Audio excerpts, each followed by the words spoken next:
Hello, everybody. Welcome to the summit. Thank you so much for coming, first of all. My name is Anant. She is Kayla. Hi, Kayla Fremi. Hi, I'm Manish Mahan from AT&T. Yeah. So we are here today to talk about EPC to vEPC transitioning. What are the real experiences that they had, as well as what are the technical challenges and the solutions we came up from Tungsten Fabric perspective. Okay. So I'll start off first, and then we will kind of switch back and forth. So here is the agenda. First, we're going to talk about the general architecture and the design of vEPC. Then Manish will talk about the cloud infrastructure inside AT&T and some of the scaling aspects of the cluster. And then again, I will switch back and talk about a little bit more technical as to how exactly we do the networking per se. What are the challenges in the first place, and then how we try to solve it. And then we'll also talk, Kayla will talk about the testing part towards the end. Okay? Before I start, I want to give credits. All of you are replacements. So actually, Qasim Arham is the original, was one of the original presenters. I was just asked to fill him in last week. I think the same for these two. But I want to thank everybody, past and present members of the team for all the things mentioned here. Okay. Okay, first of all, what is EPC? Evolved Packet Core. It's the mobile terminology. But the bottom line is the data is getting processed in these different chassis, if you will. That's the traditional model of a physical chassis-based network. And when we want to move over to the virtual form of it, and I don't want to sell why we are doing it because we are in the OpenStack Summit after all. So when we have to do that, then what are the challenges that we get is what we're going to discuss as part of this presentation. Okay. And to continue, I just want to iterate this part here. If you see, when you take an EPC site and try to virtualize it, we get a whole bunch of challenges, such as large site distribution. They could have different sites, high-scale networking. I mean, really high scale of data being switched from one part of the network to another. You have multi-tenancy, security. So pretty much whatever the bullet points that typically one would try to sell in SDN story is actually required from like day one deployment. So to me, it's like a good benchmark for any SDN solution. And if one were to achieve a good performance deployment for this problem, in my opinion, that SDN is capable of pretty much solving most of the networking problems out there. Okay, that's what I think. So now, Manish, Thanks. Why don't you talk about this? So at AT&T, we run our virtual packet core on AIC, and we have various AIC clouds that are different based on capacity. And we have a lot of the challenges that Anit talked about with multi-tenancy. We need fast speeds for our packet core and our VNFs running on our cloud. So Manish is going to go into a little bit deeper dive of our cloud makeup. Yeah, so our cloud is, this is our latest cloud model, like different layers of the cloud. We have VPC running on different variants of cloud. I think if you attended any of our previous presentations, you might know like we started with VMware, and then we moved to OpenStack. We had, initially we had like OpenStack services running on the compute, like whole server, x86 server. Then we moved to VMs. We moved the services into the VMs. Now the next evolution is like we are moving to container-based API interfaces. So there's a project that we started this time. We gave it to community airship. And that's our deployment platform that helps the x86 servers to come off the rack and then install OS and various services on top of it. So from the tenant point of view, right, we have different layers. And the advantages that we get is like these from the development and the design perspective is that these container units are like self-contained. Like we don't have issues when we do upgrades. the same different components may be using underlying same dependency, but this dependency is now closed in a container. So you can have different versions of IP tool, each tool running in different containers, taking advantage of different features that each upgrade provide. So you have very minimal dependency across the board, right? So the other benefit we get is resiliency.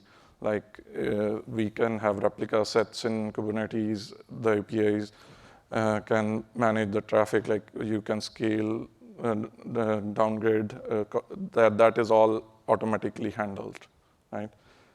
So going forward, like for the VNFs, so we provide the platform for VNFs and the vendors to come in to our environments, and then we give them opportunity to try different SDN solutions that we have. We test the VNF solutions on those different labs. We benchmark, do NUMA tuning, and other aspects. And finally, we come up with VNF dimensioning. And same goes for the infrastructure components, like if we are running OVS, how we tune that. If we are running in Contrail, we have vRouter. So vRouter has different flavors. We have kernel vRouter as well as DPDK vRouter. We can control the tuning of the performance depending on the workload we have. So some workloads we have long sessions where the flows are, one flow is for a bigger traffic. There are other traffic types where, like in a DNS kind of service, where the flows are really small and it fills up the flow table pretty quick. So we have different profiles, and they are very easily tunable from the Helm charts. So if we want to convert a machine from one profile to another, it's like you can do it very quick. So I'll hand over to you. Okay. Thank you, Manish. Okay. So I want to now kind of start just from a design perspective, right? Nothing to do with one vendor or anything. Just what is the problem that we are actually solving? Just technical things purely. So if you look at a piece in this EPC architecture, one of the most of them are physical chassis. If you take a look at the EPC, they have like a very similar architecture at the base. You will see, for example, there will be two control plane blades or routing processor, you can call them. There's a fabric network, which is a high-speed connectivity network to provide data connectivity among various cards. And then you have a bunch of line cards, typically 16, maybe 32 in a given physical chassis. Right? So this is how a typical physical EPC unit looks like. And the interesting thing for us, at least from a SDN perspective here, is you can see that internally they are networked in an isolated manner. For example, the two CPs typically are connected back to back by a network. All the line cards and the control processor are also connected by a separate network for the control plane data exchange. And of course, all the line cards are connected by a high-speed backend connectivity. So if you were to virtualize this, right, all of them, this has to continue working the way it is and probably better, right? Otherwise, it's not going to cut it. So if you were to transform this to now a PC-based architecture, you can see that all the cards, all the different pieces of the single chassis is now scattered all over the place, right? It's disaggregation actually. So every line card would be a VM running in a system. The control processor will be in a system, and they're all supposed to be networked in a myriad of fashion using whatever the chassis has the requirement. So that has to be sufficed. Okay. Now it has to be in isolated network, and the challenges are it has to each, and now let's scale it up further. So that was just one chassis, right? If you were to if you were to kind of do this in an OpenStack installation, for example, you bring up a bunch of line cards or VMs and then try to network them just within a single chassis, you can see you have to do this many amount of network connectivity, right? Now let's scale it up in multi-dimension, which is what the real problem is, which is you have multiple VNFs, right, per function. Either for HA or for scaling, we'll have multiple VNFs, and you have different VNFs doing different functions. Packets are going from one VNF to another VNF in a segregated, like a per virtual network manner. right? And then this whole POPs itself, there could be multiple POPs or multiple sites which are processing these packets. Now, the solution has to cater all these set of challenges. It has to cater all these problems in a scalable way. Only then you can actually realistically convert EPC to vEPC, right? So those are the challenges, okay? Let's continue forward. I think this is just kind of repeating what I just said. And the high bandwidth consumer fabric, actually the first point is important. So in these networks, right, many of the internal networks, many times the vendors will have hard-coded IP addresses. So you can assume that the networks can have same IP address, the internal networks especially. They can have the same MAC address also. Sometimes they need layer 2 networks internally because they have their own proprietary encapsulations. So the solution must be able to cater such L2 networks in addition to the standard L3 networks also, okay? And that's the internal networks. Now we are talking about the external networks, which is probably the most important part, because these are the networks which carry the customer traffic.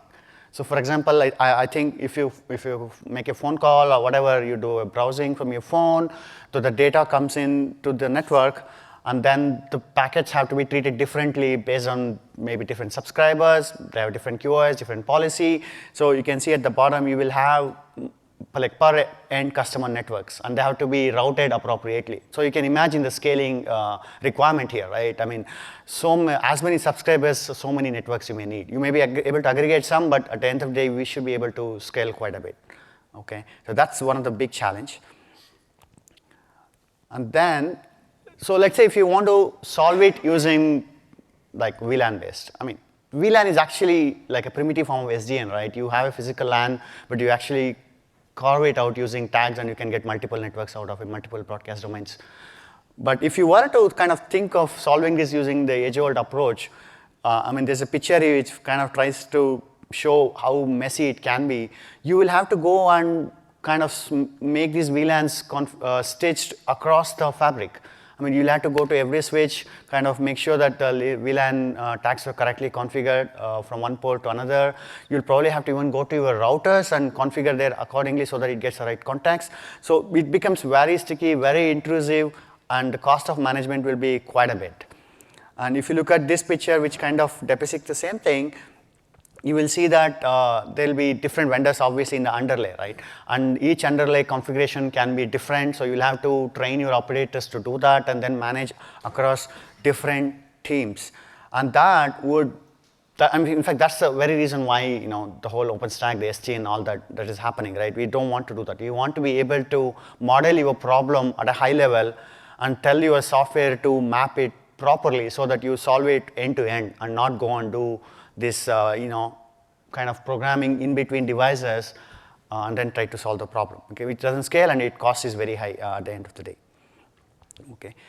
So that's the thing. So this is what the solution that we propose, or actually we have implemented right now, which is of course using OpenStack to do the lifecycle management of all the virtual machines. And then all the networks that I mentioned are now becomes so-called virtual networks in the Tungsten Fabric world. So every network, whether it's internal or external, is basically a virtual network per se. And then you can go ahead and configure at the very highest level what those networks are, how those networks should be connected to one another if they have to be connected to one another, what are the policies, securities, everything that's associated. You can configure at the high level.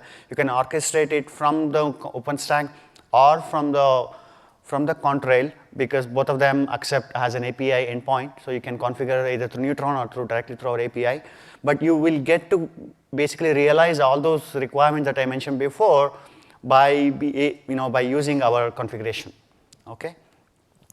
Now let's talk about how the technology works a little bit more. How many of you are familiar with MPLS BGP VPN as a concept?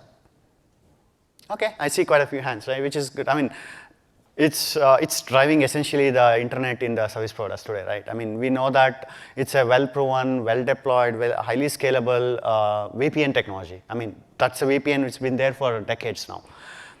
So what we have done in Tungsten Fabric is we have extended that MPLS VPN concept all the way to inside the data center, all the way into the actual hosts, which are hosting these various virtual machines. So what I'm trying to say is that if you look at this picture, all these x86 blades are there, right? This is where we want to now run the vEPC components because they're virtualized, they're VMs, OpenStack can launch them, and yes, they'll come up and run. But in terms of networking, we have this vRouter module, which is almost like an ASIC running there, right? Now it becomes a fully provider edge-like router. It has all the functions that a typical provider edge router will have it. For example, it is VRF aware, it can do MPLS switching, IP routing forwarding, it can do firewall, NAT, so it can do many different kinds of networking. At the same time, of course, the central brain, which is learning all the control information, is there in a central place. We call it as controller, which is running BGP in order to exchange routes and then learn about the network as to how to route the packets.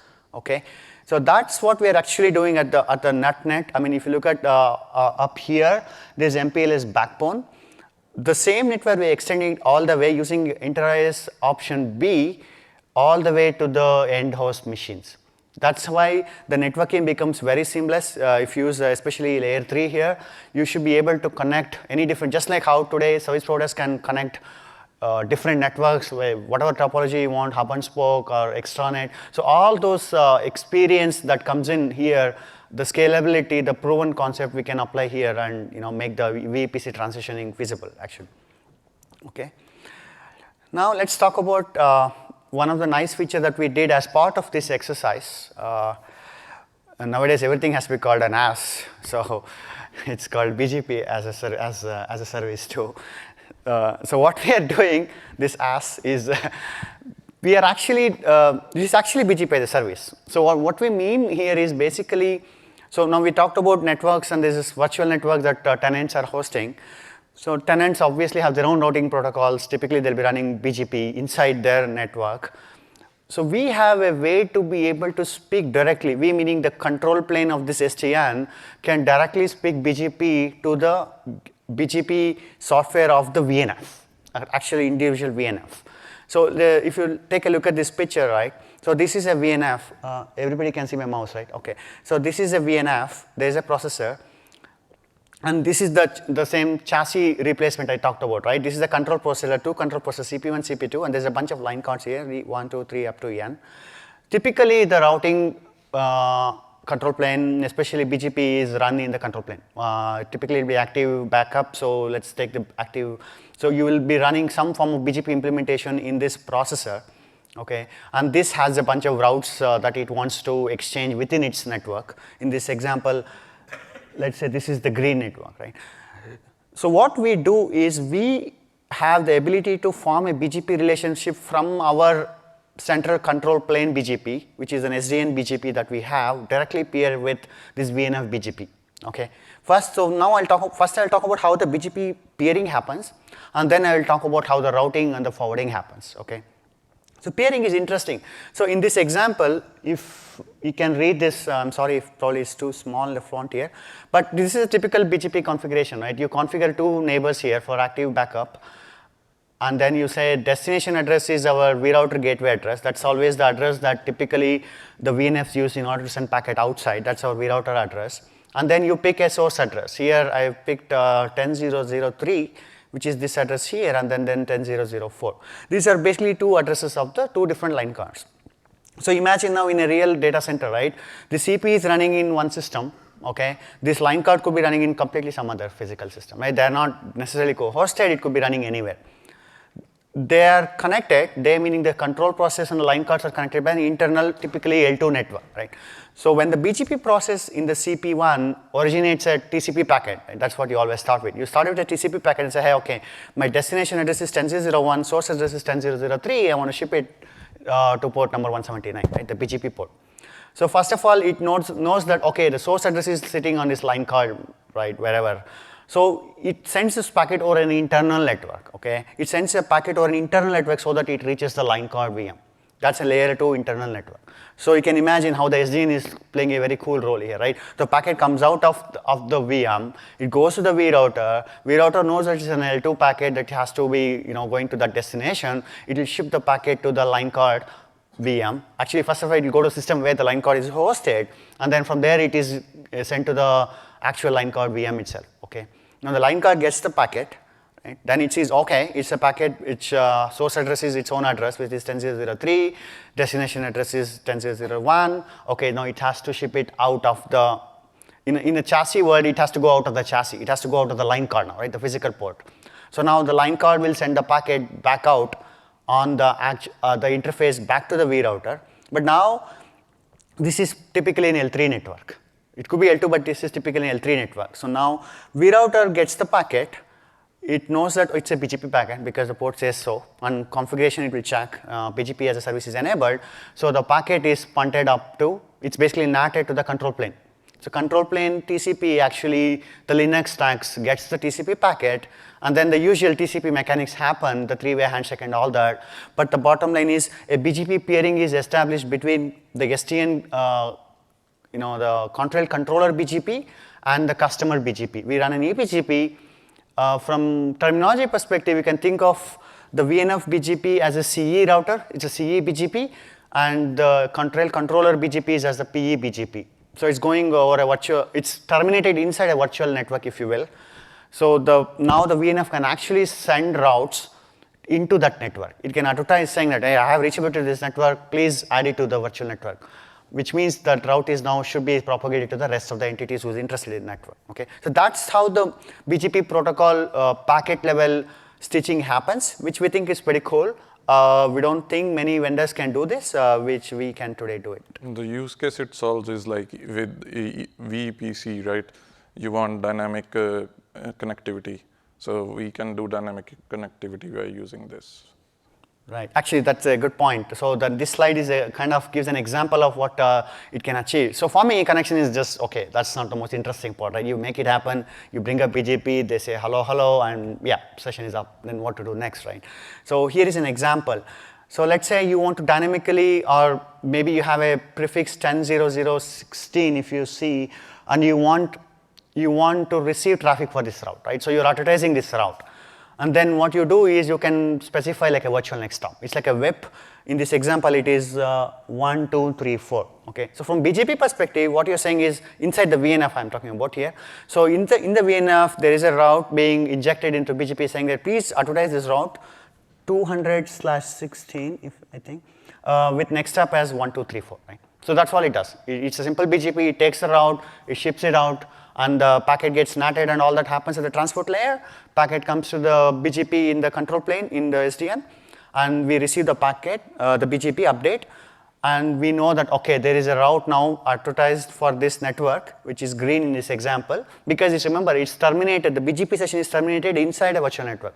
So as soon as we receive the message, from the peer only, we know that it actually belongs to green in this example, okay?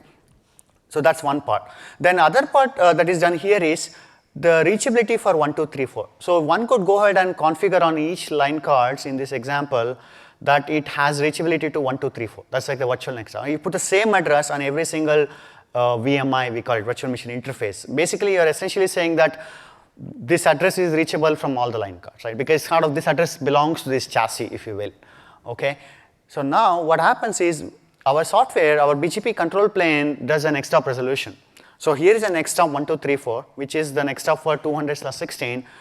But let me resolve it, right? Like where does packet should go if I have to send it to 1, 2, 3, 4? Then we resolve it to actual these various vRouter addresses actually. Because we know where those 1, 2, 3, 4 is hosted, where those line cards are hosted in the cluster.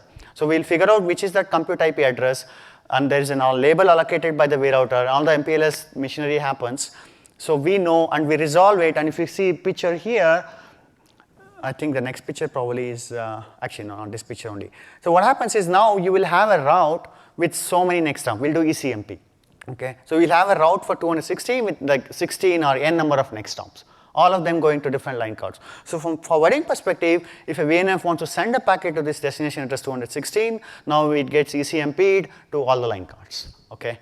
With just one route advertisement from the VNF BGP itself. And that's dynamic, right? BGP gives you all the capabilities, the policies, whatnot, so that's the beauty of this. Okay, and this is the reverse flow. Typically, Contrail will advertise a default route to the other side. So here, just advertise a default route so that when VNFs have to send a packet, because there's really only one interface out actually, which is typically the vRouter address, right? Whenever you want to send a packet, all these line calls, there's just one VMI, you send it out to that guy. So you can authorize a default route with Anycast IP .1 as the next stop, and then you can do ECMP inside this VNF implementation. It can send packets through any of those line card interface, okay? So let's look at, make sure I'm on the right slide, okay.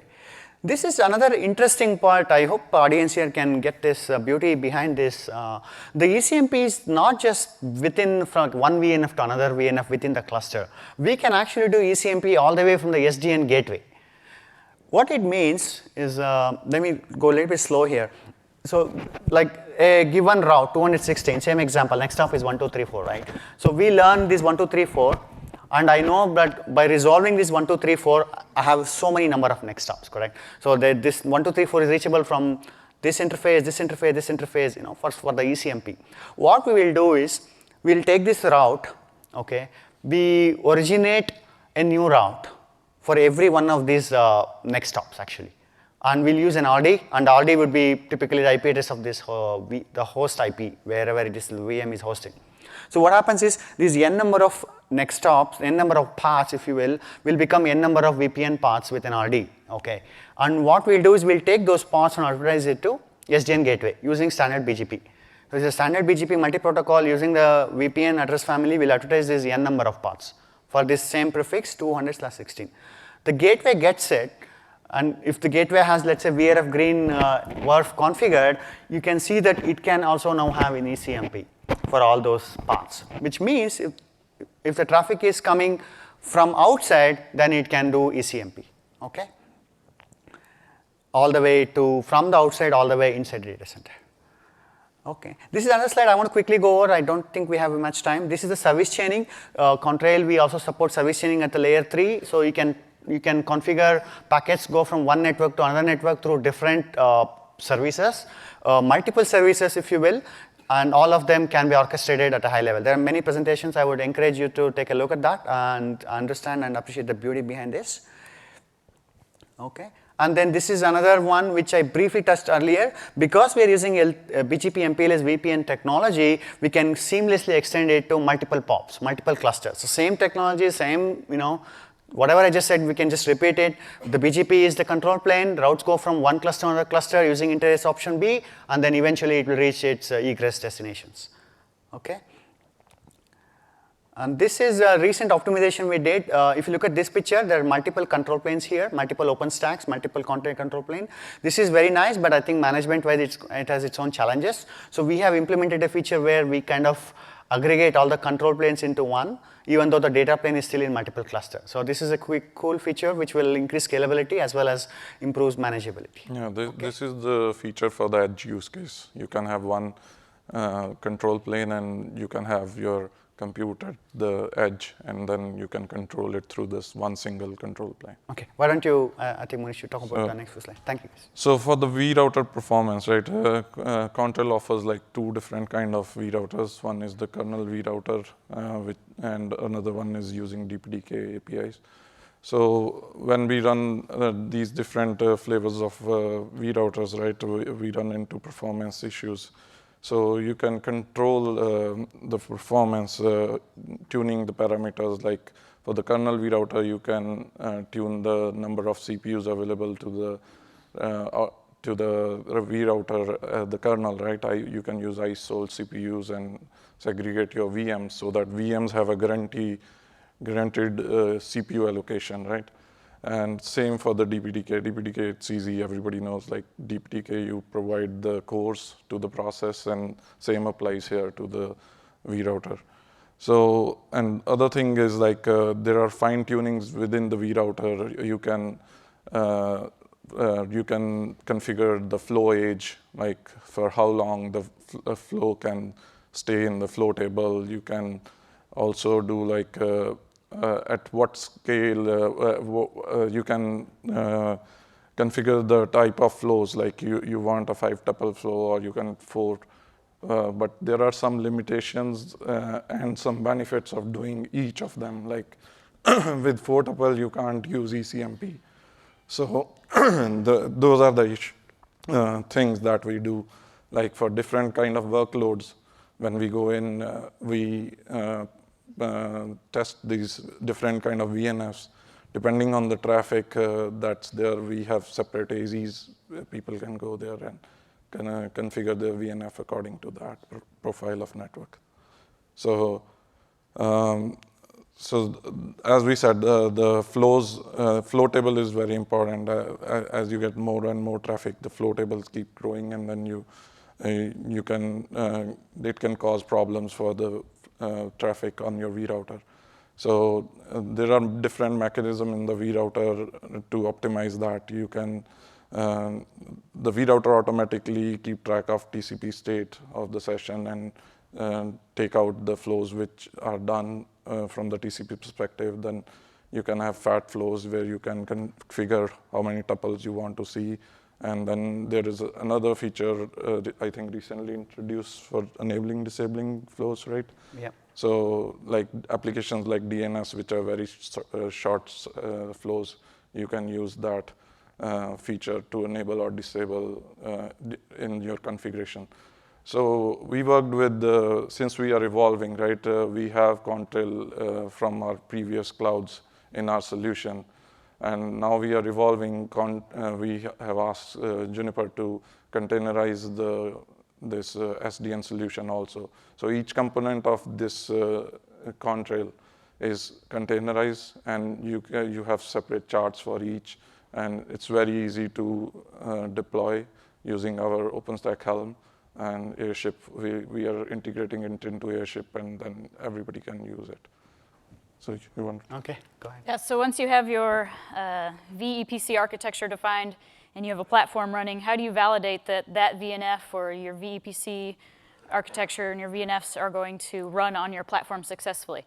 Within AT&T, we've developed a framework called Aqua, and it's a framework of frameworks, essentially, that is made up of different tools to test various levels of your cloud.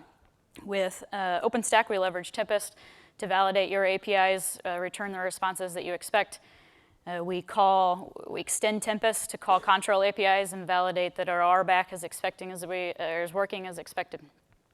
Also, we use a project called Shaker to validate your network topology. So a VNF can set up their stack through heat and set up certain resources, and once we use Shaker to validate that those resources are functioning as expected. The features that init went through, some of them we have test cases set up so that we can automatically validate that a service chaining feature will function for a specific VNF. And we've developed the framework in a way that any VNF that can run on our platform can contribute tests to the framework so we can run those tests earlier on in our cycle, so that those VNFs can validate that new features within OpenStack and Contrail are going to function for them once those features are running in production. So once that's done, you have a running VNF packet core on your clouds. I'll add to that. So for the Aqua, right, we can do the Datapath validation, right, as she mentioned. So we are extending it further to put a layer of VNFs where we can even put a DPDK guest there, and we can simulate different use cases for DPDK.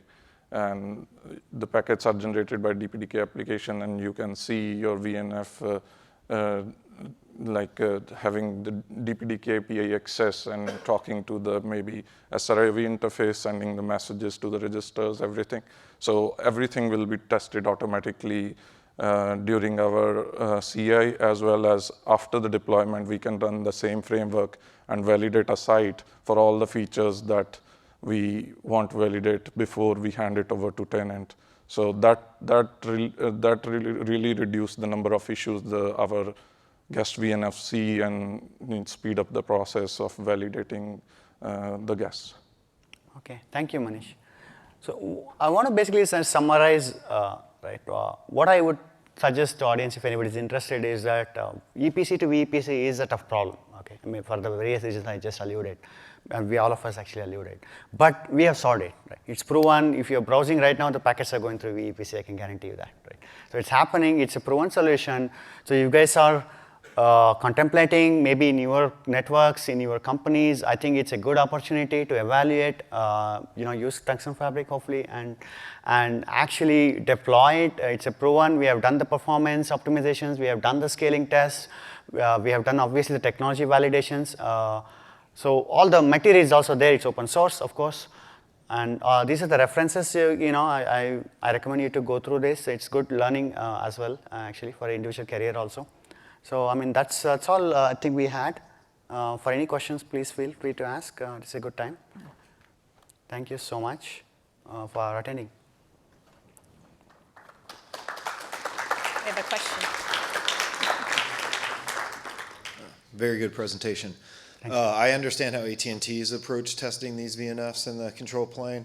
What I'd like to understand is how you guys approach from a Juniper and Contrail's perspective the inherent complexities of producing software, platform software, control plane, sure, with services like BGP as a service and all the other advancements, and then VNFs, how you're certifying those things and regressing those things constantly. Okay. We talked about Aqua Resource a little bit, where we're delivering sort of tests as we get them and as we learn about them. But I'm curious if you guys have a suite of VNFs, like real tests that where you instantiate and then test and benchmark, as you stated, iteratively. Absolutely. I think the two parts of the question, I'll ask them to answer the latter part. The first part, it's a very good question. How do we test our control plane from an SDM perspective, right? I'm a BGP developer. I've been working in BGP for a long time, in Contrail, in fact, almost like 5 years, almost from the beginning. Our approach is test-driven development. It's a modern way of software programming. I can actually, maybe right now I don't have time, but we try to test every single line of code that we write. Almost to give an idea, 30% of the 30% effort is only spent on writing the production code, but 70% is spent on actually writing the tests to test it. So that's a very unit testing level, and that unit testing is very rich. In fact, for BGP as a service, as an example, I have written tests which brings up multiple BGPs, comes up with all kinds of scenarios, which are actually very difficult if you were to do from a system level. Okay, so that's a unit testing, which typically gives us a very good coverage. But of course, that can only do so many, right? Unit testing is only so many, and then we use code coverage to make sure that we cover all the code parts. Okay, that's from a code level. Then we have the integration tests, and then system tests. And in integration test, I have written a tool called BGP stress test. That's the name. And what it does is it tries to stress the system. So it brings up a whole bunch of a whole bunch of BGP speakers. We pair with each other, and I inject random events which could typically happen in production networks, such as peer flapping, route flapping, interface going down, new networks getting created. So we actually inject it from a code level and verify that everything works correctly as expected at the end of it. So that's it took a good amount of time to get it work, but it gave us a lot of returns also. We could find concurrency issues because our model is multi-threaded. For scaling, we have multiple threaded BGP threads actually operating at the same time. So of course, we have all the standard concurrency issues to deal with, right? So that's our testing model. Now let Kyla talk about the second part, or Munish. How do you validate different VNFs? Yeah, right? So different VNFs, it's pretty easy. We built this framework, right? Yeah, I mean, after the challenge was building the framework, right? After we have the framework, now any vendor, any tenant, right, whether it's mobility or IP services, they can bring in their heat template and their image to our framework, and they can launch it. Our shaker, they can tell what kind of traffic profile they want to test it against. It's all in a file. It'll spin up the VM comes up, and then our traffic tools start bombarding traffic on it, and we have the tested environment, right? That's how it is. So does Juniper actually test their VNFs on SDN, and then do they share those tests back out to the community? Hey, Mikey, you want to answer that question? No. He's asking. We don't, right? Right now, the DNS, we have this basically. I know what you wanted to ask. Yeah. And I don't think that we share the test results with them. Can you repeat that answer? What about the suite that you were talking about that Oh, stresses it and everything? That is actually, it's a development tool. It takes the BGP code and then it links into multiple of it, and it's a unit test. You can run it on any standard Linux box. It is not a different VNF. It's a control plane BGP we are testing, yeah. Okay. Is there any goal to actually release any of the testing, the integration testing, to where we could? I'm not aware of, but we definitely can check with the PLMs. Okay. The one that I talked about, they're all open source. It's out there on GitHub. Okay. Absolutely. I can even send you pointers right now if you want. Okay. Thank you. Yeah, sure. Anyone else? Okay, we are That's done. it. Thank you. Thank you, guys. Thanks.